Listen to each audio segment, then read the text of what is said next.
हाय दोस्तों, आज मैं जो आपको कहानी सुनाने जा रही हूँ, ये एक दयालु और मददगार नागिन की कहानी है।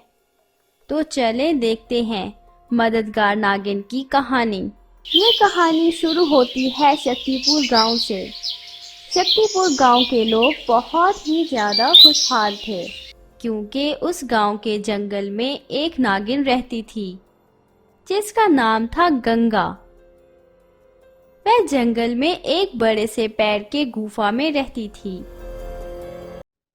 नागिन गंगा गांव वालों की बहुत ज्यादा मदद किया करती थी और गांव वालों के दुख और परेशानी को दूर करती।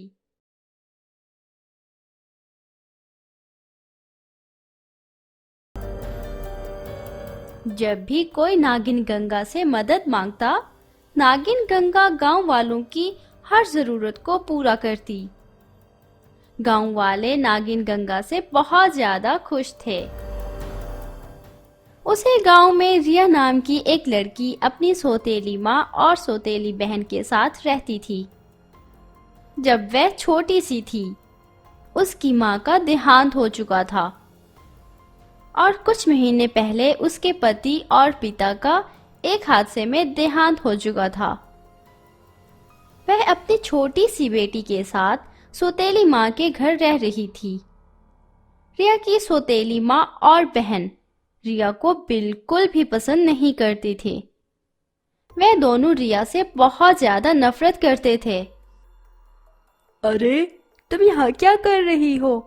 घर में इतना सारा काम काज पड़ा है। बस हो गया माँ, मुन्नी को दूध पिलाकर मैं घर का सारा काम कर दूंगी। रिया की सौतेली माँ रिया से बहुत ही ज्यादा काम करवाते थे। रिया घर के सारे काम करती थी। घर साफ करना, बर्तन धोना और कपड़े धोना, सब काम किया करती थी। फिर भी रिया की सौतेली माँ और बहन रिया को किसी ना किसी वजह से डांटती रहती थी। तुमने फर्श को कैसे साफ किया है? देखो, इतना सारा पानी गिरा पड़ा है। अगर मैं इस पानी से फिसल कर गिर जाती तो तुम्हें बिल्कुल नहीं छोड़ती। जल्दी से इसे साफ करो। जी माँ, मैं इसे अभी से साफ कर देती हूँ, आप फिक्र ना करें। हर रात को रिया अपने कमरे में बैठकर अपने माता पिता और पति को याद करके रोती रहती। लेकिन जब उसकी सहेली घर आती तो दिव्या बहुत ज्यादा खुश हो जाती थी। वह अपनी सहेली से बहुत सारी बातें करती थी। अरे रिया, और कितने दिनों तक तुम अपनी सौतेली माँ और बहन का जुल्म सहोगी? जंगल वाली नागिन से मदद क्यों नहीं मांगती? नहीं नहीं सुहाना, मैं ऐसा नहीं कर सकती। मैं अपनी माँ और बहन से बहुत ज्यादा प्यार करती हूँ। मैं उन्हें नुकसान नहीं पहुँचाना चाहती। नुकसान पहुँचाने का कौन बोल रहा है? मैं तो कह रही हूँ उन्हें सबक सिखाना चाहिए। नहीं सुहाना, मैं कुछ नहीं करना चाहती। जैसी भी हैं, वह मेरी माँ और बहन है। तुम और तुम्हारी अच्छाई कभी नहीं सुधरोगी। चलो, मैं तो चलती हूँ। अपनी सहेली से बातें करते करते रिया को दोपहर का खाना बनाने में बहुत देर हो जाती है। उसकी सौतेली माँ और बहन बहुत ज्यादा गुस्सा हो जाती हैं और रिया को डांटती हैं।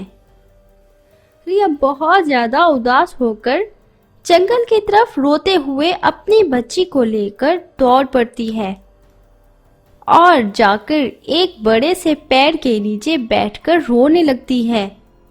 जंगल में किसी के रोने की आवाज सुनकर नागिन गंगा अपनी गुफा से निकलकर बाहर आ जाती है और देखती है कि एक लड़की अपनी बच्ची को लेकर जोर जोर से रो रही है। नागिन गंगा ने उससे पूछा कि क्या हुआ है। फिर रिया ने नागिन गंगा को अपनी सौतेली माँ और बहन के बारे में सारी बात बताई। नागिन गंगा बहुत ही ज्यादा गुस्सा हो गई। उन दोनों को तो मैं नहीं छोड़ूंगी।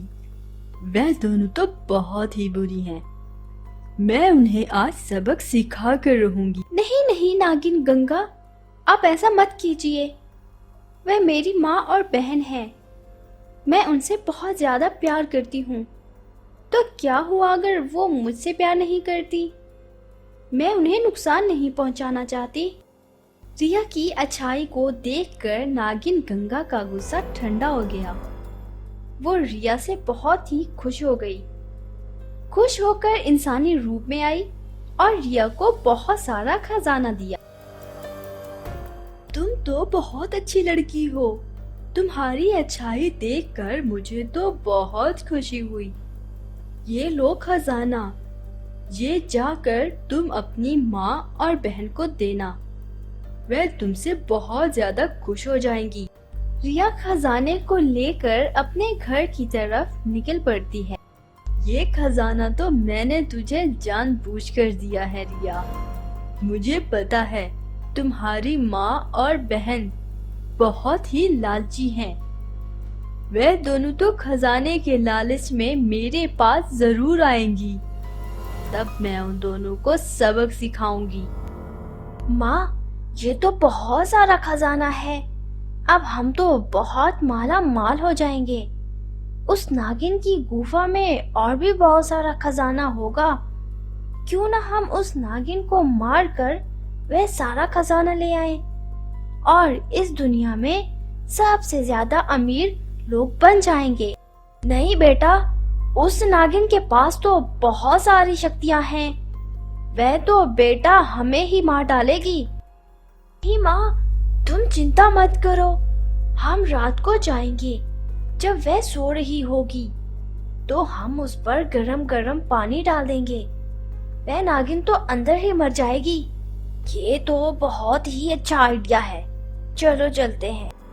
रिया की सौतेली माँ और बहन दोनों रात को गरम गरम पानी लेकर नागिन की गुफा तक पहुंच जाती हैं। और जैसे ही वह गुफा में गर्म पानी डाल रही होती है, तभी नागिन गंगा पीछे से आ जाती है। ये देखकर रिया की सौतेली माँ और बहन बहुत ही ज्यादा डर जाती हैं। तुम दोनों तो बहुत लालची हो। मुझे पता था तुम दोनों जरूर आओगी। आज तो मैं तुम दोनों को नहीं छोड़ूंगी। सबक सिखा कर रहूंगी। जैसे ही नागिन गंगा दोनों को मारने के लिए आगे बढ़ती है, तभी वहाँ रिया आ जाती है और रोते हुए गिड़गिड़ाकर नागिन गंगा से कहती है कि मेरी माँ और बहन को माफ कर दो। नागिन गंगा रिया को रोते हुए देखकर उन दोनों को माफ कर देती है। रिया की अच्छाई को देखकर उसकी माँ और बहन बहुत शर्मिंदा हो जाती हैं और रिया से माफी मांगने लगती हैं। रिया तो बहुत ही अच्छी लड़की थी। वह उन दोनों को माफ कर देती है। फिर सब लोग हंसी खुशी रहने लगते हैं। तो आपने देखा प्यारे दोस्तों, मददगार नागिन की कहानी। अच्छाई तो बुरे लोगों को भी अच्छा बना देती है। अगर ये कहानी आप लोगों को अच्छी लगी हो तो जरूर लाइक करें और हमारे चैनल को सब्सक्राइब जरूर करें। आपका बहुत बहुत धन्यवाद।